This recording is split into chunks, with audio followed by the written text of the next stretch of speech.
Hey hustlers, welcome back to my channel. My name is Kelly. For those that are new, welcome to the channel, guys. Go ahead and subscribe. We'll take a minute as I review my notes.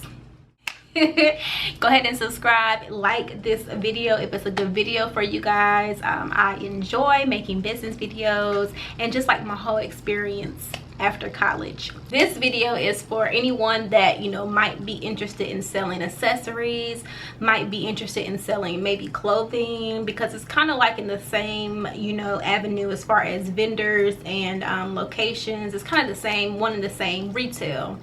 So if you guys are an aspiring entrepreneur, store owner, or what have you, welcome to the channel. We're going to go ahead and get into this video, which is going to be about finding a vendor, how to find a good vendor. So if you want to hear more about this topic, stay tuned. They drain you mentally, threaten your identity, then they treat you like the enemy. Repetition of history. Yes, I have about 5 things or a checklist, 5 tips on picking that vendor for you. Picking vendors is kind of like I'm not gonna say the easiest part, but it's kind of like there's no perfect vendor. You're not gonna find the perfect vendor. A lot of people sell the same things, a lot of people have the same things. It's all a matter of like pricing, but we'll get into that. The first tip, and the experience that I have in my business, I've been a business owner for 6 months now. Super excited about my business, and if you guys have not checked it out, I'll leave it in the description box below so you guys can check my website out and everything. But when I was picking my vendor, I had a time frame. I had a long time frame. I had a whole year. I had my time frame in a nutshell was a year. So you're going to want to have a time frame in which that you're going to be looking for a vendor, and that deadline for your vendor, period. Then number 2, you're going to want to have a budget. And it was hard. It wasn't hard for me to kind of have a budget, I guess. What can I say? Okay, it's weird because the situation I was in, I had to buy when I could. But if you're in the space where you can allot money to go towards it, definitely do that. Have a cap. So let's say you want to sell sundresses and capris, let's just say, and you have a budget. Clothes, they can get kind of pricey, so let's say you in different sizes and all that good stuff. So let's just say you cap it off at samples and vendors $200, $250, $250.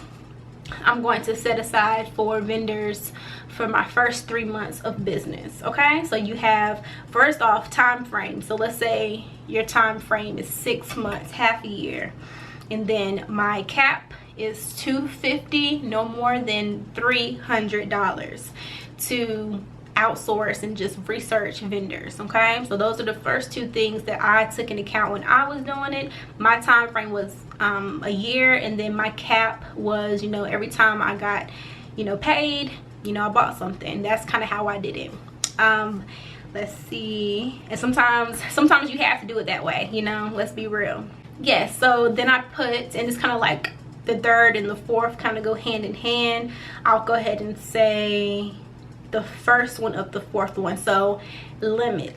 Know your limits. Know how many vendors. When I say limits, how many vendors you want to test out. So for me, I put this list together for y'all, okay? Because with me, I was like, I'm starting this business, I don't care. But I believe mine was 10. I had 10 slots open for 10 different vendors that I was going to test out. So have your limit of number of vendors, and then the cap for how much. Maybe you can do how much for each one, whatever floats your boat. But things to take into account. So you want to also crowdsource and get opinions. So when you're crowdsourcing, let me just double check what crowdsourcing means, but from my understanding, crowdsourcing is when you're getting opinions from others. It means to the practice of obtaining information or input into a task or project by enlisting the services of a large number of people, either paid or unpaid, typically via the internet. So that is Instagram posts, polls. Just post your stuff, and that helped me a lot. I actually did not go to Instagram. I actually personally text people, my friends and family, and I made a full list of my earrings, and I put them with numbers, and I said, please send me back your top 5 earrings. And that's how I did my crowdsourcing. They were unpaid, you know, solicited. They were definitely solicited, but they're my family, you know, and my friends. So that's pretty much how I got my opinions. And then you know, you put your executive thoughts into it, and you make your ultimate decision. But it's really beneficial to have that crowdsourcing, especially when you're looking for a vendor for your business that you want people to buy from. You get what I mean? So they're kind of like your pretend customers going into it. So number 1, you're going to want to have your time frame, a budget, and limits on what your limits on how many vendors you want to crowdsource and get opinions from others, because it's not all about you and what you want. Some things that you like, other people will not like. But things to remember while you are working with people: customer service, hands down. That's going to be number 1. Customer service. Make sure you're noting where they're located. That's very important. Why is that important? Where they're located. It's important where they are located because of shipping time, processing time, shipping time, and lastly, accessibility. What if you need, how quickly will it be in 2 different time zones? So for me personally, I'll tell you guys, I started off with Alibaba. So a lot of my earrings that I started with for my launch, they were from Alibaba, China, before the Rona, promise. You know, they're very affordable, and they're very affordable, you know, and I was looking for something very affordable so I can at least see some type of return. So that's what I started with, but I didn't end with them. So you can always start with the vendor and change over time or how you see fit, but it's definitely important where they're located, just to you know, have those factors in mind. One more tip. So my last tip would be to read their reviews. And for my business, I went ahead and added that page onto my website, and I don't have that many reviews. So it's like, dang, like I don't have any credibility, you know, unless I go onto, you know, my platform and talk to my community so they know who I am, because ultimately people buy from you. So your decisions definitely matter, all the way down to your vendor, guys. So you know, you want to read the reviews of the vendor, and just pray for me. Y'all go in there, make some reviews, go ahead and purchase something and make a review for me so I can get some reviews, get some credibility on my website. I have credibility on my Instagram, and then people usually go from Instagram straight to my website, or Facebook straight to my website, YouTube straight to my website. But you know, it is what it is. But the most important tip, guys, I think I skipped this actually. Oh, I forgot the most important thing: customer service. I said that first. So customer service and the people that you're working with, because I would say that's the most important thing when trying to find a vendor, because all business is not good business. Just because you have a good review doesn't mean that I'm gonna rock with you. Doesn't mean that we're gonna get along. It's no telling how our business will be conducted. That isn't.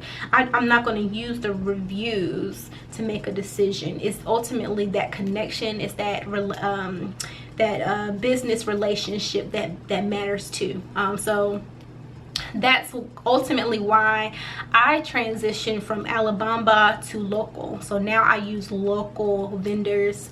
And then I hand make stuff, guys. I hand make things, but I do buy fabric around town. So I still am outsourcing vendors. So yeah, I actually stopped going to a fabric store because I didn't like the way I was treated. You know, we were going through the pandemic, and I had a mask on. I'm like, can I get 2 yards? And he thought I said 10 yards. And they have a big sign. Well, I don't want to get too much into it, but because y'all might know what I'm talking or who I'm talking about.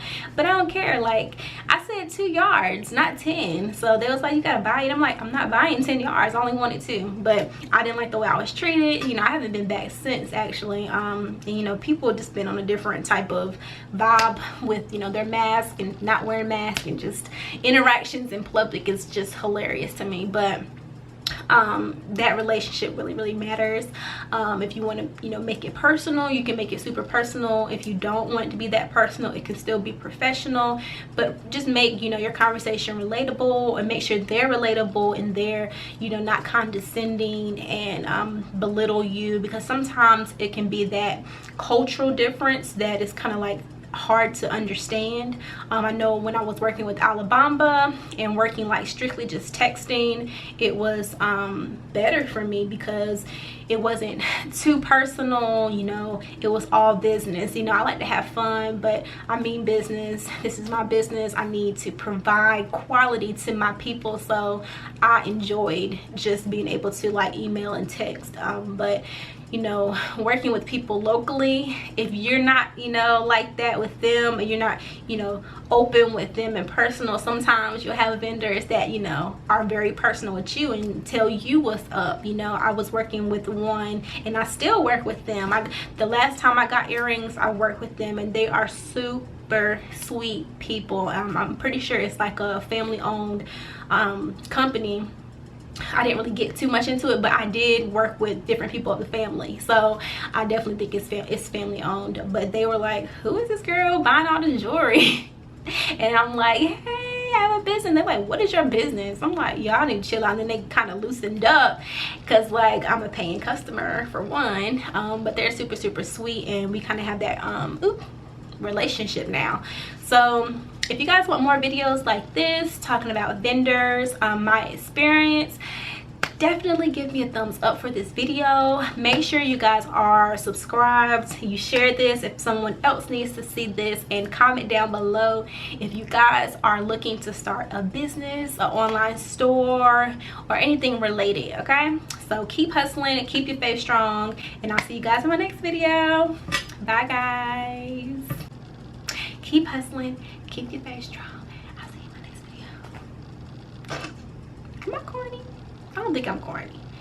I think I'm happy. I'm happy to share. All right, you guys are leaving. All right, bye.